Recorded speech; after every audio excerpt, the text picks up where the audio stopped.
اس واقعہ کی راوی خود اس لڑکی کی ٹیچر ہے۔ وہ لڑکی کمرہ امتحان میں سوال نامہ کے لیے بیٹھی تھی اور بہت متفکر نظر آ رہی تھی۔ اس کے سامنے میز پر جواب لکھنے کے لیے سفید کاغذوں کی کاپی رکھی ہوئی تھی۔ امتحان میں نگرانی پر متعین ٹیچر بڑی چاقو چوبند تھی۔ اس نے تمام طالبات پر نگرانی کی کڑی نگاہ رکھی ہوئی تھی۔ پتا کھڑکا اور بندہ دھڑکا، ذرا سی بھی آہٹ ہوتی تو اس کے کان کھڑے ہو جاتے تھے اور وہ آنن فانن آواز کی طرف متوجہ ہو جاتی تھی۔ اچانک اس کی نظر ایک طالبہ پر پڑی جو پرچہ سوالات لیے بیٹھی تھی۔ اس نے جوابی پیپر پر ایک حرف بھی نہیں لکھا، جبکہ پرچہ سوالات تقسیم ہوئے آدھا وقت گزر چکا تھا اور دوسری ساری طالبات جلدی جلدی سوالات حل کر رہی تھیں۔ نگران ٹیچر اس لڑکی کے پاس گئی۔ اس نے اس لڑکی ہی کو اپنی توجہ کا مرکز بنا لیا۔ لڑکی کے چہرے کے آثار بتلا رہے تھے کہ وہ انتہائی فکر مند اور پریشان ہے۔ اب جب کہ امتحان کا آدھا وقت بیت چکا تھا، اچانک اس لڑکی نے قلم سنبھالا اور چل میرے قلم بسم اللہ کہہ کر لکھنا شروع کر دیا۔ اب اس کا قلم سفید جوابی پیپر پر تیزی سے فراٹے بھر رہا تھا۔ نگران ٹیچر نے اس لڑکی کے قلم کو اچانک برق رفتاری سے چلتے دیکھا تو وہ ہکا بکا رہ گئی۔ اسے اپنی آنکھوں پر یقین نہیں آ رہا تھا کہ یہ وہی طالبہ ہے جو ابھی چند منٹ پہلے تک ایک حرف بھی نہیں لکھ پا رہی تھی، اور اب اچانک اس کا قلم کھٹا کھٹ سوالات حل کر رہا تھا۔ ہو نہ ہو اس لڑکی نے نقل لگانے کا کوئی نیا طریقہ ایجاد کیا ہے۔ اب وہ ٹکٹکی باندھ کر اس لڑکی کی نقل و حرکت کو عقابی نگاہ سے دیکھنے لگی۔ کمرہ امتحان میں موجود دیگر تمام طالبات کی طرف سے اس کی توجہ بالکل ہٹ گئی۔ وہ صرف اسی لڑکی کو تکتی رہی۔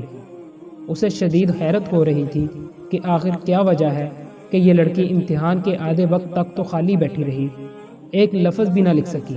اب اچانک اس کا قلم کاغذ پر ناچ رہا ہے۔ آخر یہ کیا بھید ہے؟ کڑی نگرانی کے باوجود وہ طالبہ کی ایسی کوئی حرکت نہیں پکڑ سکی جو قابل اعتراض ہو اور نقل لگانے کے زمرے میں آتی ہو۔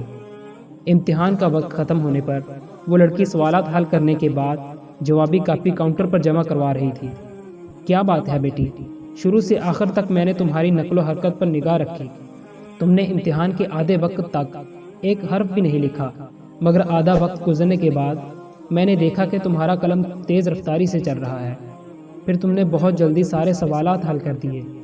آخر یہ کیا ماجرا ہے؟ نگران ٹیچر نے پوچھا۔ لڑکی نے جواب دیا، بات یہ ہے کہ مجھے آج امتحان دینا تھا، اس وجہ سے میں رات بھر سو نہیں سکی۔ اس کا مطلب ہے کہ تم امتحان کی تیاری کے لیے رات بھر جاگتی رہی؟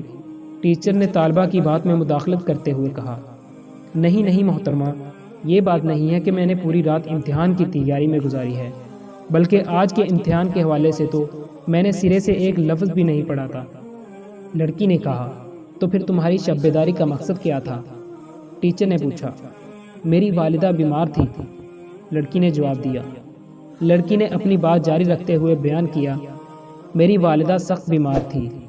میرے سامنے آج کا امتحان تھا اور سامنے بیمار والدہ۔ میں نے عزم کیا تھا کہ میں رات بھر امتحان کی تیاری کروں گی، کیونکہ آج کا امتحان واقعی میرے لیے سخت تھا، لیکن ماں کی بیماری کی وجہ سے میں رات بھر ان کی تیمارداری میں لگی رہی اور مسلسل جاگتی رہی۔ امتحان کی تیاری کے لیے مجھے چند لمحات بھی نصیب نہیں ہو سکے۔ پھر تم نے آج کا پرچہ کیسے حل کیا؟ ٹیچر نے پوچھا۔ جب پرچہ تقسیم ہوا تو میں نے شروع سے آخر تک سارا پرچہ پڑھا اور بار بار پڑھا۔ مجھے ایک سوال کا بھی صحیح جواب معلوم نہ تھا۔ مجھے دل ہی دل میں بہت کوفت ہو رہی تھی۔ میں نے یقین کر لیا کہ میں اس پرچے میں ضرور فیل ہو جاؤں گی۔ میں اللہ تعالیٰ سے دعا مانگ رہی تھی اور اعمال صالحہ کا حوالہ دے کر دعائیں کر رہی تھی۔ میرے اعمال صالحہ میں سب سے زیادہ محبوب اور اخلاص پر مبنی عمل میرے نزدیک رات کا وہ عمل ہے جو میں نے اپنی ماں کی تیمارداری کے طور پر کیا۔ میں نے اپنے اس عمل کا حوالہ دے کر اللہ تعالیٰ سے دعا کی۔ یہ دعا رنگ لائی۔